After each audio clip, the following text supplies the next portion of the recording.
So, the original plan with this video was to go to a junk store and buy a bunch of old office printers that I knew were there and see what it took to get them all going again, because I love those old revival and resurrection videos on YouTube. And, you know, I don't have enough money to do that with cars. I don't have enough room to do that with TVs. And I'm not good enough with radio equipment and stuff like that to do that with those things.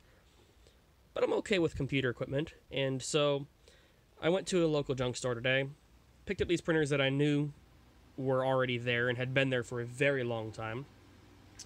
This Star NX-15 and this gigantic thing, which you may still get a video on that. We'll see how that goes.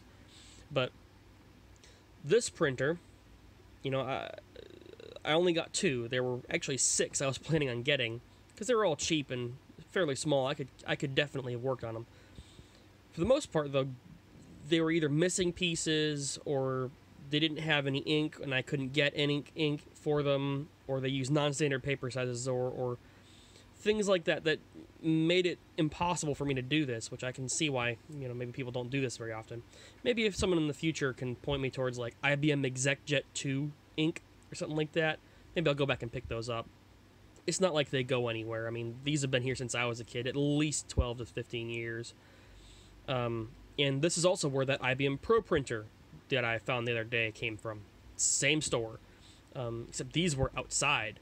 So I thought that would make it interesting. Except here's the problem.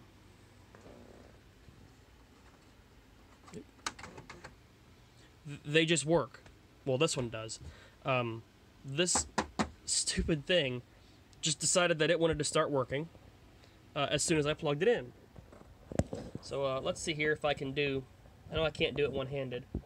Let's try to put it in a test mode by holding paper feed and turning it on. It just works.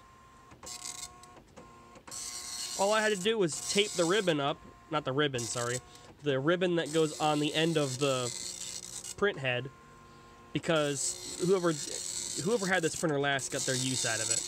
I mean, they went through pretty much every wear item on this at least a couple times, and whoever put the print head in last did it wrong, and that's all I had to do was put some tape on it so that it was installed correctly. And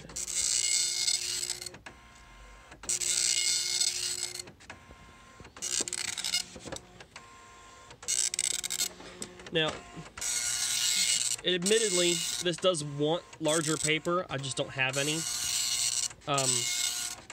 But it's working. It doesn't even need a ribbon. It sat outside for at least a decade.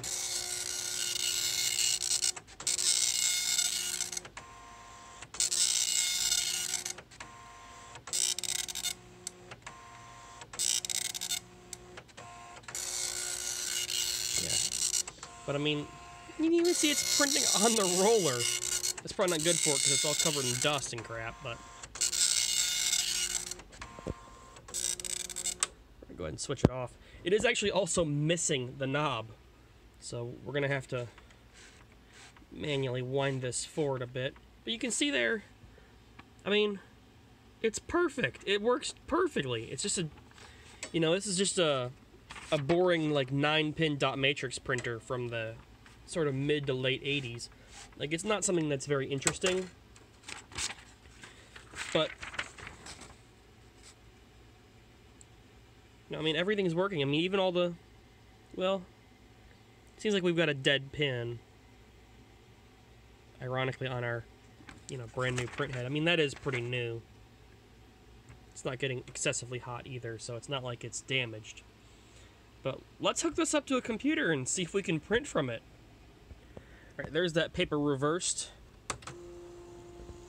Still seems okay. Print test page. Oh, it's gonna print off, isn't it? Because it thinks this is the middle. I set it up as an IBM 9-pin printer, which is what this is cloning, I think. Yeah, so Windows is gonna actually send it graphics. But I guess that means this works. which is really annoying. Like I said, the print head is missing a pin, it looks like. But, man, I was hoping for an interesting video out of these.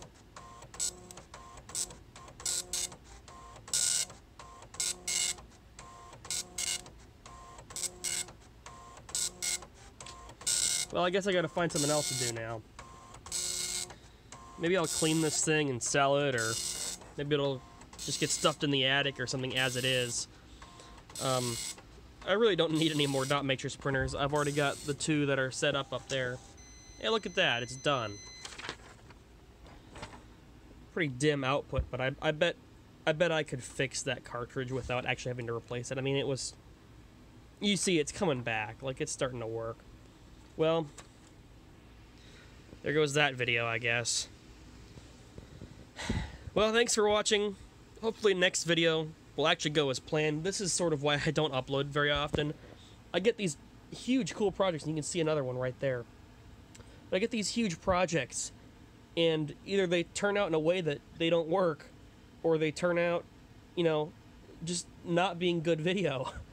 So, well, we'll see you next time. Have a good night.